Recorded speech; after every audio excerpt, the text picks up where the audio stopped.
今天咱们不聊八卦，也不追热搜，想静下心来跟大伙儿深度聊聊最近音乐圈的一个现象级事件。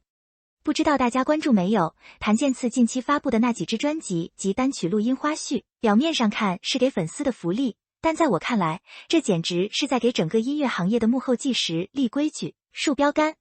说实话，在这个流量裹挟一切的时代，能有人愿意把镜头对准那些并不光鲜，甚至充满痛感的创作瞬间，这份勇气本身就值得咱们好好琢磨琢磨。这不仅仅是一次宣传，更像是一场关于什么是真正的音乐人的无声宣言。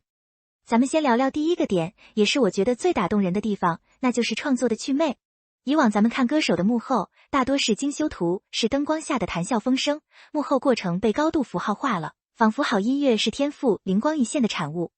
但谭健次团队这次彻底打破了这种惯性。我看过那个第3张专辑的花絮，时间是2026年1月，镜头特别狠，直接对到了他在首尔跟韩国舞团磨合起舞的画面。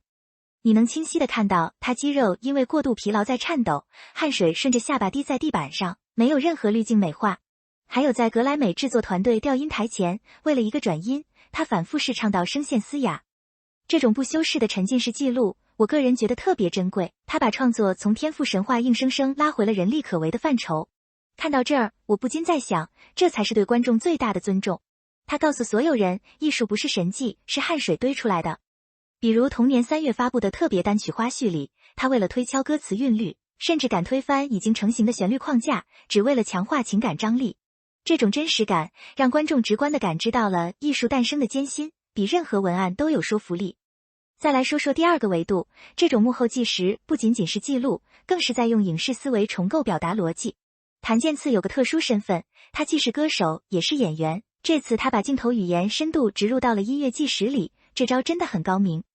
传统的演唱会纪录片，很多时候就是导播切画面，但你看他的纪录片，用的是电影级设备拍摄舞台，光影的调度完全是在强化表演的戏剧性。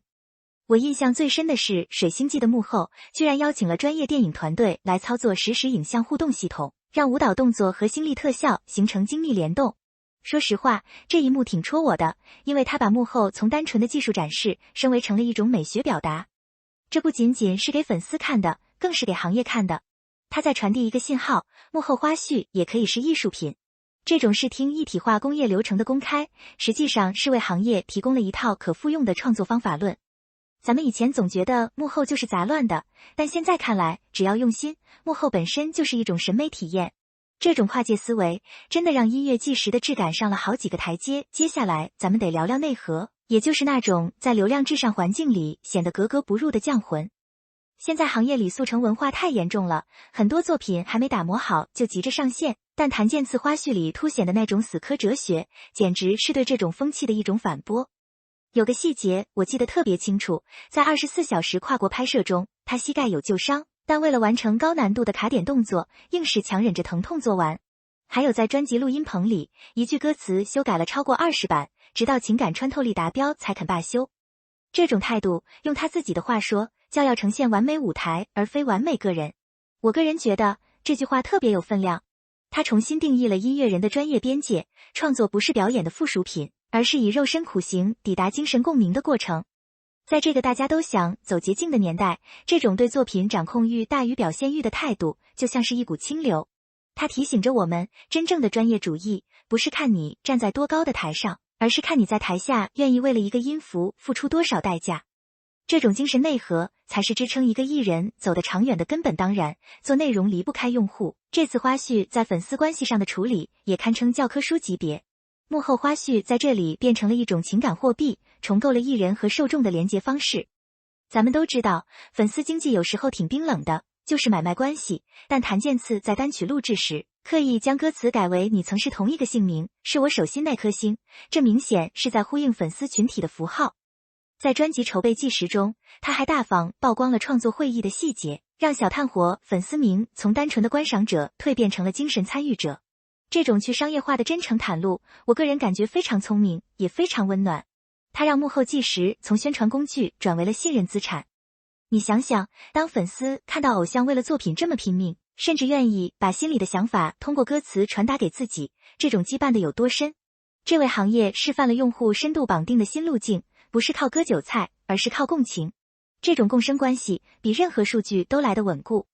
最后，咱们得把视野拉高，看看这对整个行业有什么启示。谭健次团队的实践其实昭示了3大变革方向，这可不是我瞎吹，是实打实的行业趋势。首先是技术革新，抛弃那种碎片化的 Vlog， 以电影工业化标准制作纪实内容，这会让劣币难以驱逐良币。其次是价值重估，将幕后投入转化为艺术品格的信用背书，就像烧掉单曲改编背后那数百小时的编曲调试，这就是品质保证。最后是生态激活，通过展示跨国协作生态，比如韩国舞团、格莱美团队的合作，推动了行业资源的透明化流动。说实话，看到这些我挺感慨的。当更多音乐人效仿此道，中国音乐工业或许真能告别重台前轻幕后的顾忌，构建起一套关于创作尊严的话语体系。以前我们总觉得幕后是见不得光的，是辅助性的，但现在幕后本身就成了品牌的一部分。总的来说，谭健次这次花絮发布的标杆意义，核心锚点就在于他用真实痛感消解了娱乐工业的虚幻完美。他没有把自己包装成一个不食人间烟火的天才，而是展示了一个在黑暗中反复擦拭每一个音符的孤勇者形象。以影视极致感为专业主义，建立了可视化标准，这点太重要了。当行业都在竞相追逐速效热点，都在想办法怎么一夜爆红的时候，这些浸透汗水的镜头语言证明了一件事，真正推动音乐进化的，从来不是热搜上的高光瞬间，而是那些无人知晓的、充满挣扎与坚持的日日夜夜。写到最后，我心里其实挺复杂的。一方面为能看到这样高质量的内容感到高兴，另一方面也担心这会不会成为绝响。毕竟，这种制作成本高、周期长，又不一定能立刻变现的幕后纪实，不是谁都愿意做的。但我真心希望谭健次的这次尝试能像一颗石子，在行业这潭水里激起更大的涟漪，让更多的从业者意识到，观众的眼睛是雪亮的，大家渴望看到的不是完美的假象，而是真实的生命力。音乐是听觉的艺术，但音乐人的精神是可视化的。如果未来的幕后纪实都能达到这个水准，那对我们这些听众来说，绝对是一件幸事。因为这意味着，我们听到的每一首歌背后，都站着一个值得尊敬的灵魂。这或许才是音乐行业最该有的样子。